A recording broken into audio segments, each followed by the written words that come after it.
This year, I made a goal of being a bit more critical with my game reviews, being able to talk about games as a whole, really pinpoint things that work and don't work in games so people can make a good decision whether or not a game is good for you. The thing with my typical reviews is that I overlook the game, I talk about it, I talk about all the things that I love about it, but I don't really go in depth all the time with all the mechanics, the little things about the game that might be deal breakers for people, or even the big noticeable things that people are just not talking about. On top of that, the initial energy and enthusiasm you have of playing a new game can easily fade. So I want to have a little bit more intentionality with whether or not a game really grasps my attention past the 10-hour mark and even more, because if a game loses my attention but was only good for the first 10 hours and I haven't really gotten to engage with it fully to the point that I just put it aside, was the game worth it? So the first game that we're going to be looking into for a full review is Hello Kitty Island Adventure. So buckle up as we talk about this super hyped up cozy game.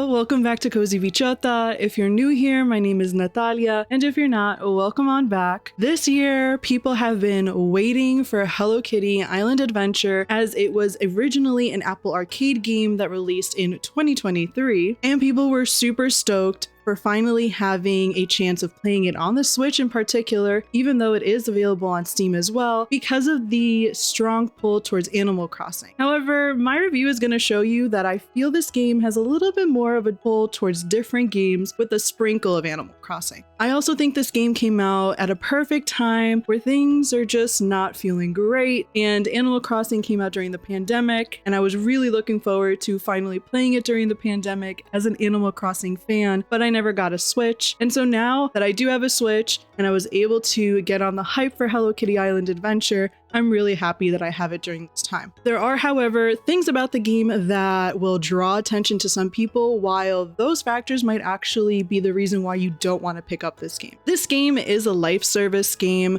so please keep that in mind as I'm talking about all the different points and whether or not you think that's a good idea. On top of that, this game is fully paid, so when you pay the full price for the game, you don't have to worry about microtransactions at all. So to start off, this game runs mainly on dailies, meaning you have certain quests to complete or certain things that you can do in a day before you hit a roadblock in order to move along the story and your relationships. Now, this is where I'll compare the game strongly to Cozy Grove. And if you've never played Cozy Grove is a game where you are playing as a spirit scout and you are trying to rebuild up this island that is run down and all the spirits are there. And so you have to complete different quests for each of the characters, but you hit a roadblock each day and it's run on real-time mechanics, kind of like Animal Crossing. So that's why it resets every single day. So once you hit your roadblock, that's all you can do for the day, and you have to wait for real time next day to reset all of the new quests that you have to do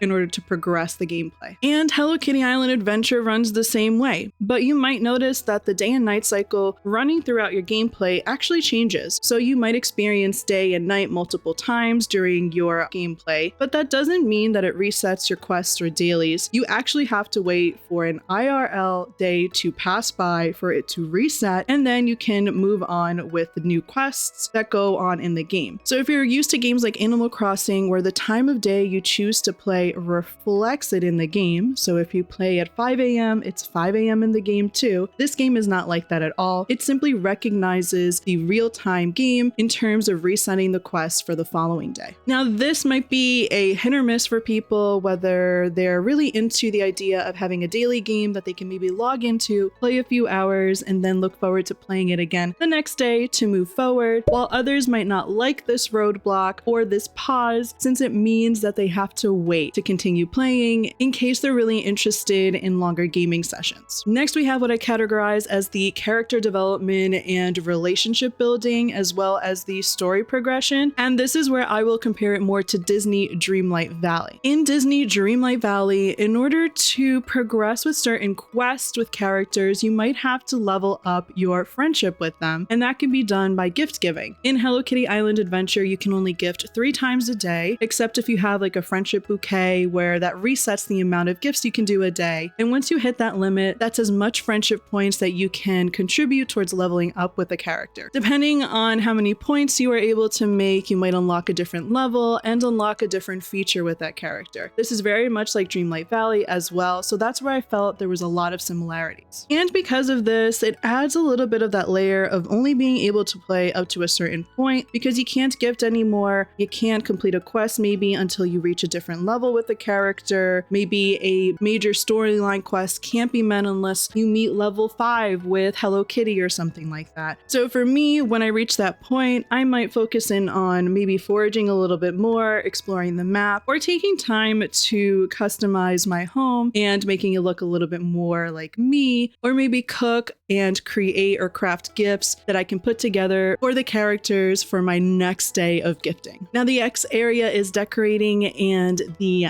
islanders that move in, and that is where I will compare it to Animal Crossing. Animal Crossing is a little bit more free range, where you get to decorate the map and you get to spend as much time as you want during the day decorating, terraforming, giving gifts to your villagers, talking to them, doing different activities. So it gives you a little bit more wiggle room with the things that you're doing. Hello Kitty Island Adventure does have some of that, but to a limit. As you play the game, you unlock outfits, color palettes, accessories, furniture, and different residents. I really like the customization in this game because you are not locked into whatever you choose at the start. You can change your character, color, outfit, everything, and experience the game however you like. This reminded me of Animal Crossing and the ability to change my hair color and hairstyle and outfits whenever, only that Hello Kitty Island Adventure offers you the ability to actually change your animal choice and details. So maybe at the start screen you start off as a puppy or a cat, but later on in your gameplay you want to play as a bird or a lion or a horse.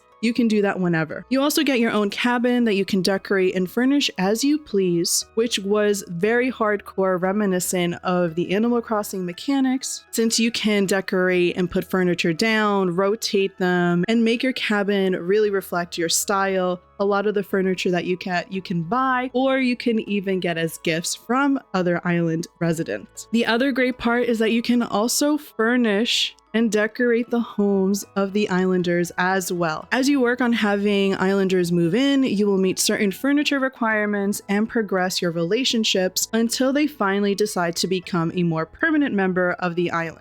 Rather than choosing what islanders you get to have in the game as the way that you can do that in Animal Crossing, this game mainly has you unlock all of the Sanrio characters that will eventually move in to the island. One thing that I actually really enjoyed was not being able to decorate the island, but being able to appreciate the different biomes and the intentionality behind making the swamp look like a swamp, or the deep water reef area look like you're in some mermaid movie or show, or going to the volcano and experiencing the lava and the rocks and the bugs and the different types of plants there. So I do appreciate that that is something that you don't have to worry about. However, if you were expecting that and that's your favorite thing about Animal Crossing, terraforming and decorating the island, that's where this game is nothing like it. Now let's talk about the graphics. And this game, surprisingly for a Switch port, considering that the Switch is about to hit 8 years, is not terrible, but it's also not perfect. Now I play the game on the Switch and there are occasional frame drops that do happen. So if that's something that you cannot handle and might be a deal breaker for you, maybe consider getting the Steam version. I did notice them more with every day of playing, where it would drop and I would experience a lag, which is a little bit of what I experienced in Echoes of Wisdom, but I've noticed it a little bit more in Hello Kitty Island Adventure. I particularly noticed the frame drops when I was using the balloons and flying over different areas of the map where I would see little rocks or mountains or greenery slowly pop up on the screen, which just means that there's a little bit of a lag and everything doesn't just load up right away. So I have really experienced a bit of lagginess, some frame drops,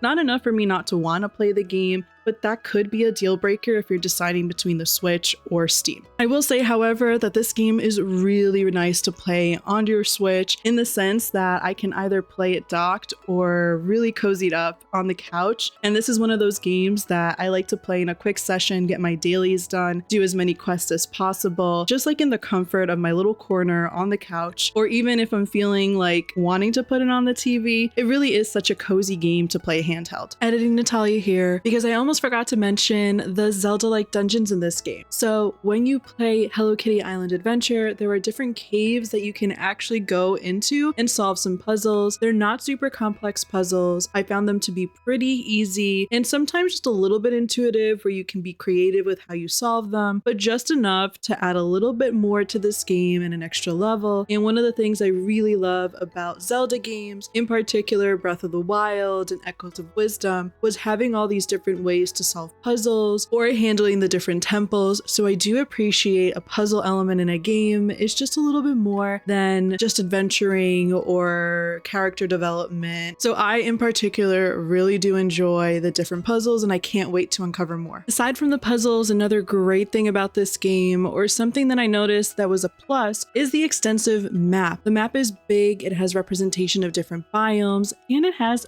fast travel points. So as you unlock them, you can either access them by going to the fast travel point itself as you are traveling through the island, or by accessing your map and just simply clicking on it. I think having fast travel points is a huge quality of life feature that is essential in games. Aside from that, if you are someone that might have some trouble navigating or finding directions, there is the option to toggle on a guiding light to help you move along in your journey and figure out where you're supposed to go. Now, let's talk about the price, the deluxe versus the standard price of the game. I will flat out say I do not recommend getting the deluxe version, as I don't think it's worth paying $20 more just to have a bunch of different items unlocked for you. The standard edition of the game gives you the full game and you can get it digitally. The deluxe you can either get digitally or you can wait for the physical release that's supposed to be in March of this year. The deluxe just offers you a bunch of items in game and the ability to trigger the quest to unlock those items at the beginning of your gameplay. So I don't think it's worth it for $20 more if the standard version also gives you the ability to have those items just at a slower pace. You might just have to experience different events in the game to finally unlock them, but you will unlock them. So I would only recommend the deluxe if you're one of those people that doesn't really care too much for events, just wants to have the items unlocked right away, or maybe you are a physical game collector and would like to collect the physical copy of the game in March. Other than that, I would back up more the standard version. I just don't see the need to pay another $20 just for items. On top of that, I already think the game at $40 is kind of expensive considering that it is a life service game. It's a game that has limits to how much you can do in a day. It doesn't have the in-depth or feeling of Animal Crossing. It just has it sprinkled in there. It's a little bit of different games put together in one. However, it is a game that I am enjoying, so I don't regret paying how much I did for it, but maybe wait for it on a sale. Overall, I do enjoy the game. I was a Sanrio lover growing up. Hello Kitty was my favorite character growing up, and right now I am on the Karopi and Pochako train. I love the two of them. So I do think it's a really great game. I understand the hype behind it, and if you got to play it on Apple Arcade and prefer the idea of having it on Switch, it's a good game for it. I personally haven't had a game that has hooked me the way that Echoes of Wisdom did, where I was looking forward to playing it every single day, like Hello Kitty Island Adventure, especially because it grants me the ability to play games in little sessions and know that I can come back to the game the next day to do more things in it and slowly progress along. It's just nice to have like a little daily game put into my routine, and it's also kind of nice to see a story unravel slowly as opposed to maybe a game where I know that there's an ending and I might want to like zoom through it because I'm so hooked. However, all the reasons that I listed before might be reasons why this game is not for you, which is why I wanted to talk about them and even mention some of the things that are restrictive with the game,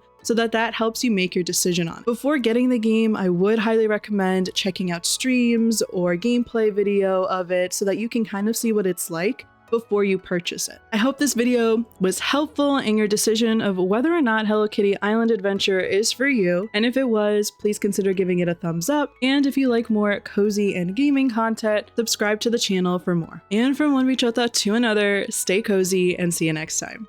Adios!